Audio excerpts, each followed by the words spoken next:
Willie D. Live. Yeah. But before that, it was Keefy Keef. Yeah. Now, what made you want to switch up?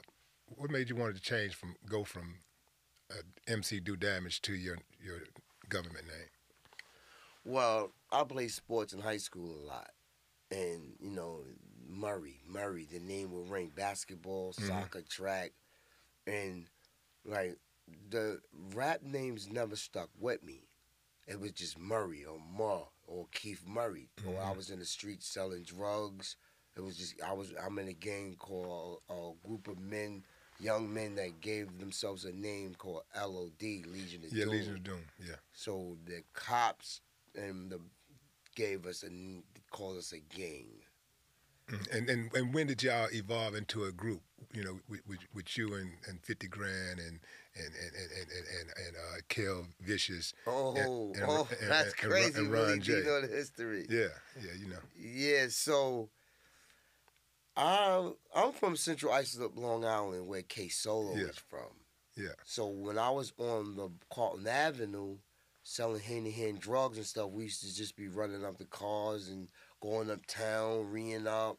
K Solo used to come to the block. Yeah. He was with EPMD. He was with Parrish in the EPMD. So I asked him one day, yo, could you take me to Eric's house? So I was driving a Montero with Urban Gorilla, I call it. Urban Gorilla had the tire on the back. So I went to Lowell Avenue, and I saw him. He was talking to a girl. I drove by, so I made a U-turn, and I went to him. So he took me to Eric Sermon's house, and I knocked on the door, waited. Knocked on the door, waited. Knocked on the door, waited. Knocked on the door, waited. And then all of a sudden, I seen a dude coming up the steps, a dark figure. Then I seen his face, then I seen his eyes. I was like, oh, shit, that's he. But mind you, when I was young in Roosevelt, I heard the Mr. Magic and Marley Marl playing the records in Red Alert. And then I heard, then I'm on track, like a Long Island drinker doctor. I'm getting goosebumps. I was like, oh, shit. Yo, this shit was blowing my mind. Then I was like, yo, and then my friend Wink, I'm best friends with Wink. He was friends with Eric. He was cousins with Eric. And then E used to come up to the high school in a Suzuki. Then we used to be in the back cutting, playing basketball. Mr. Billy used to come. E used to be sitting there. I was like, yo. So I just started being around, going to watching the shows at the VFW with Midnight Express and KB and them. And then we used to be under the light, me and my boy Drew. And he was like, yo, Redman got on with EPMD. And I used to have all these rhymes and stuff. And then one day I just asked Solo, so I went in the room with E, right? He was playing beats, and I was just spitting rhymes. And he was like, yeah, I like that, come back.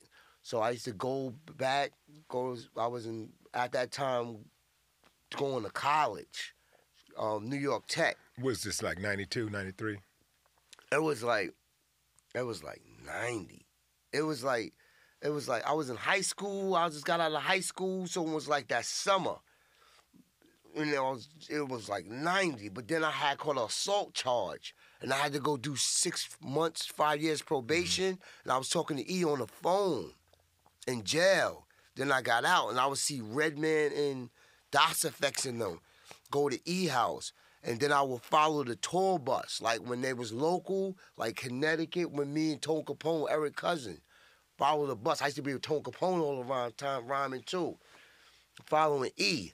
And then that day I just got with E, and then I used to go back and forth. And then he was like, yo, Murray, yeah, you're getting somewhere. Then I cut it, and he was like, don't come back if you don't have no rhymes. Because then I started saying all the rhymes that he was familiar with. I was running out of rhymes. So I went and was making new rhymes. He's like, don't come back to you, man. Then I came back, yo, y'all mythological niggas is comical. The action of, you know what I'm saying? So I going crazy with it. And then it just started happening. But I was with E 2 years before I ever touched the microphone.